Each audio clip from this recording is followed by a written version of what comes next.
If you don't know what regime you're trading in and you're trading in the markets, you're leaving a lot of money and a lot of opportunity on the table. What's up, everybody? Christopher here, head trader at Pollinate Trading. And today I'm going to talk about market regimes. Specifically, I'm going to start talking about the neutral market regime. Neutral market regime is the current regime we're in for a lot of currencies and equity market. And it's one of a number of different regimes that I categorize and we have figured out so that we can apply different strategies. It's important to categorize a market regime because you can appropriately apply the correct strategy to the correct environment. It's like wearing ski boots, skis, gloves, and the hat and the helmet and the whole deal, and it's 90 degrees outside and sunny.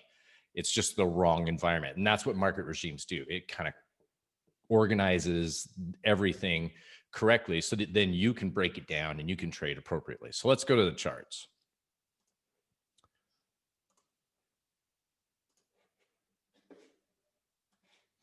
All right, so what we got going on here, first things first, we don't need all these indicators.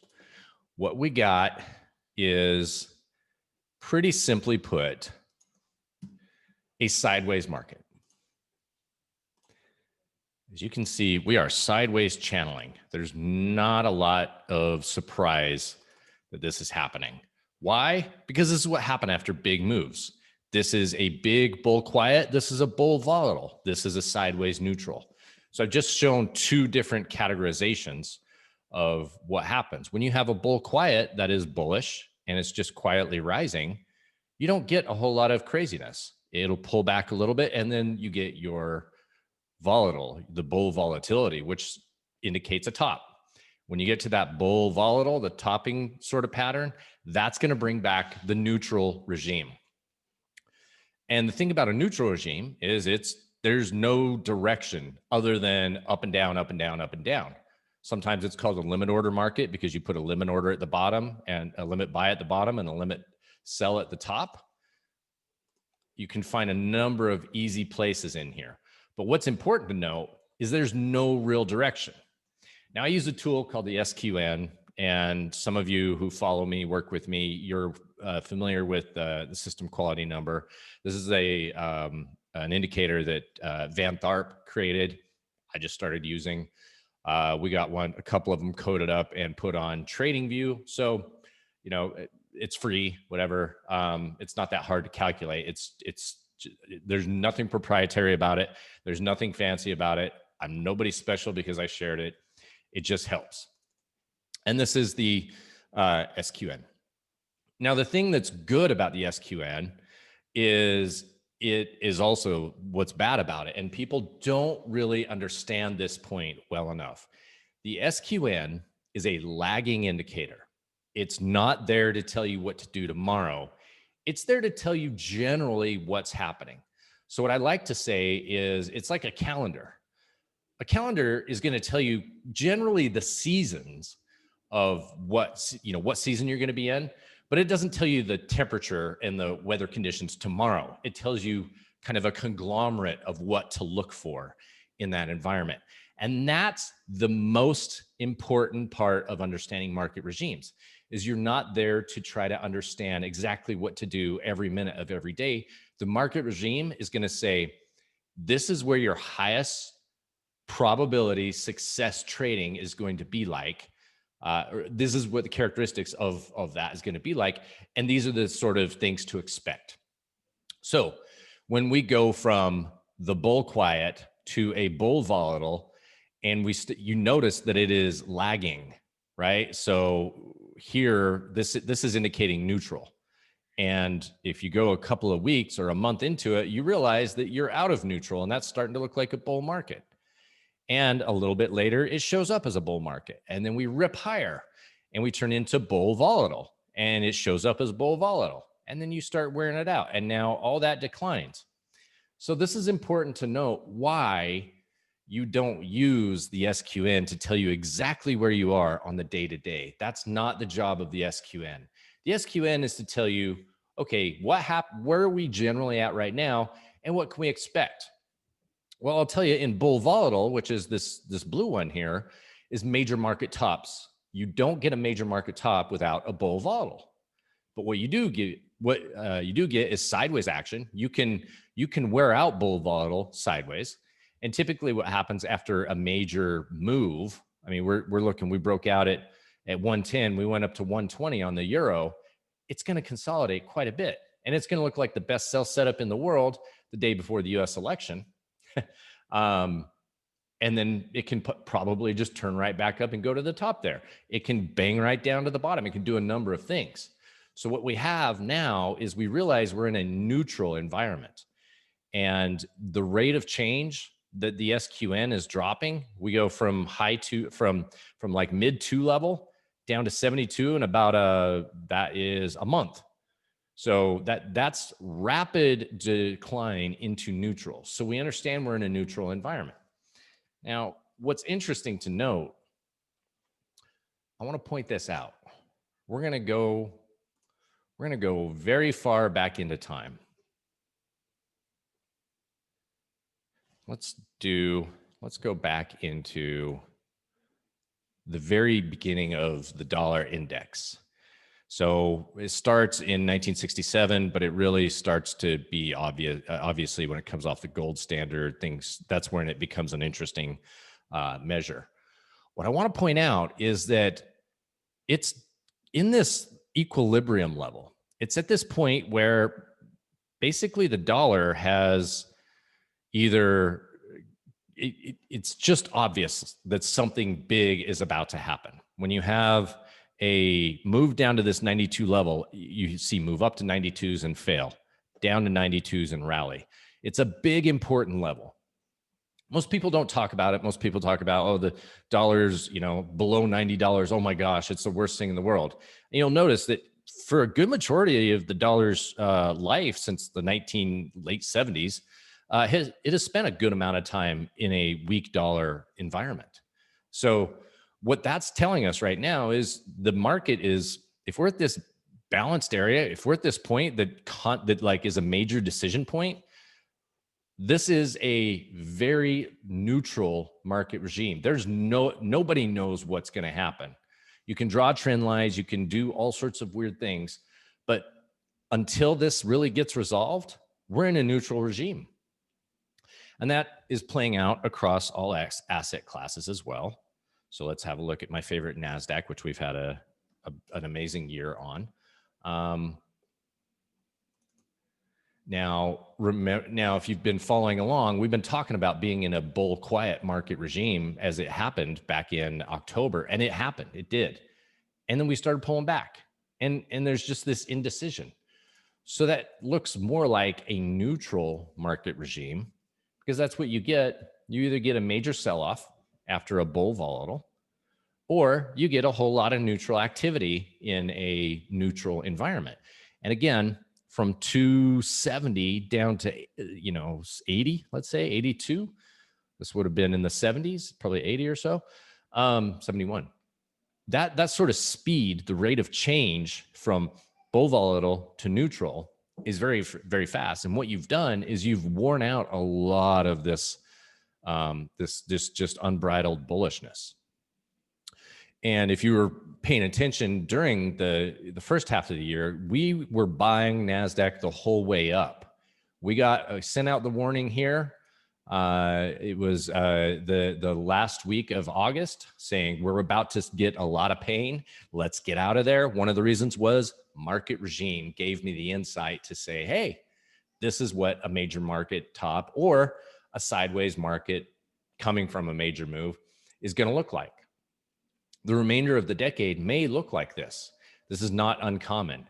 It's from 2000 to 2010, the market basically did that. There was a lot of volatility along the way. But if you open up a chart and you look at the time from 2010 or from 2000 to 2010, the price basically started and ended the same. We could very much see the same thing for the next 9 or 10 years on equity indexes. A 10-year rally is oftentimes met with good consolidation. So if we're to go back and look at this chart all the way back to 2010, that's just straight up, right? That's just straight up movement.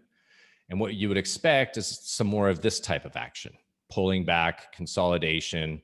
You spend October 2018 to April 2019 basically going sideways before it decides to rip again. And so we have this big sell-off in COVID.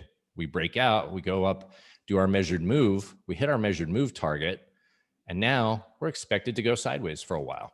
Doesn't mean that we're not going to get some more action up and down, but what it does say is that we've got the better opportunity to be trading sideways intraday than we do a lot, and the market regime doesn't work as much here intraday.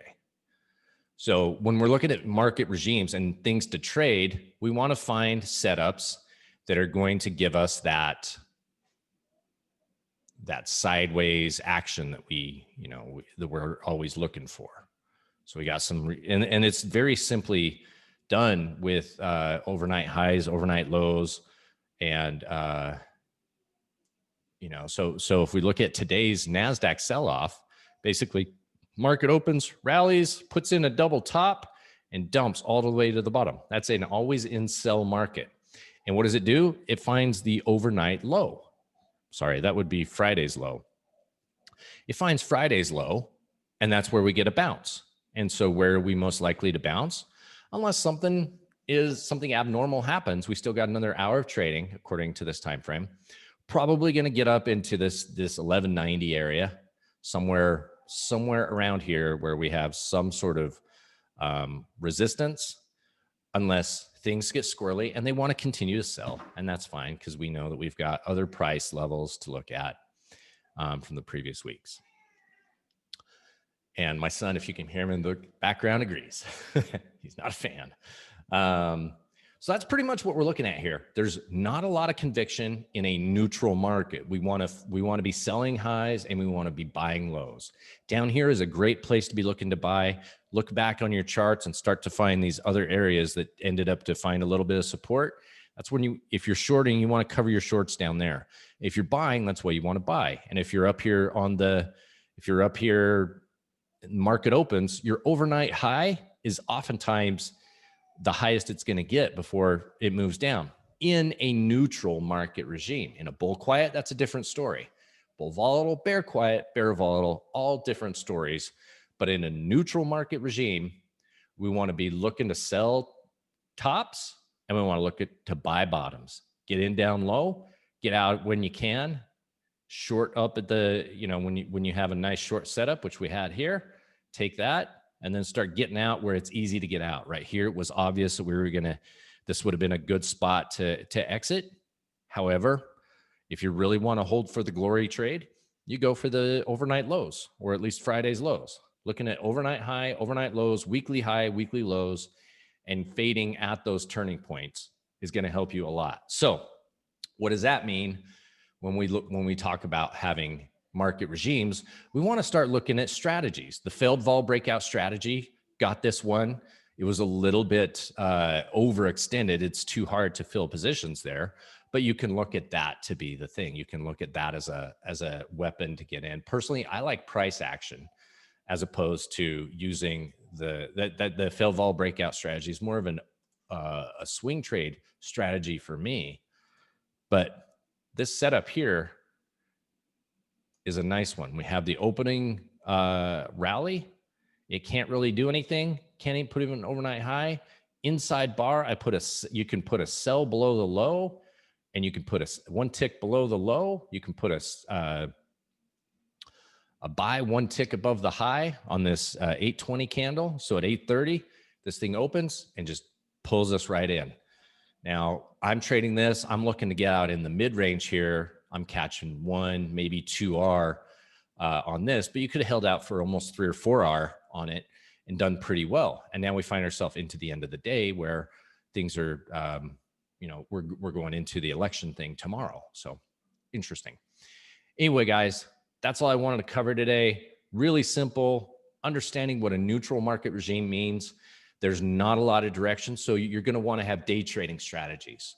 You can also just not trade. If you would rather not trade, that's fine. As the neutral regimes play out, though, you start seeing daily strategies working. And so what we find ourselves here is the longer you're in a neutral sideways regime, the more you actually get these setups. And we do have a failed vol breakout setup today forming on the euro, which is great. So we'll go ahead and add that trade on today at the end of the day. Considering we are in a neutral regime, we got the failed vol breakout set up, and we're in these tight little ranges. It's a pretty easy trade to put on. As these first little periods of consolidation start to play out, you don't get as many daily mean reversion trades as you do a little bit later into the cycle here. So when you first find yourself into these sideways regimes, and you can see you don't need the SQN to tell you, you have the Bollinger Band tightly inside the Keltners. That's giving us some good information. Cool. If you got any questions, guys, put them down below. Like and subscribe. Share this out with your friends. I'm going to put this out to the email list. If you're not subscribed, pollinatetrading.com/subscribe. Make sure you get these videos and all my other work for the week, and talking a lot about market regimes. We go in depth on systems and strategies. A lot of content coming out of there. That's it for today. And you guys kick ass. I have no sign off. I love you.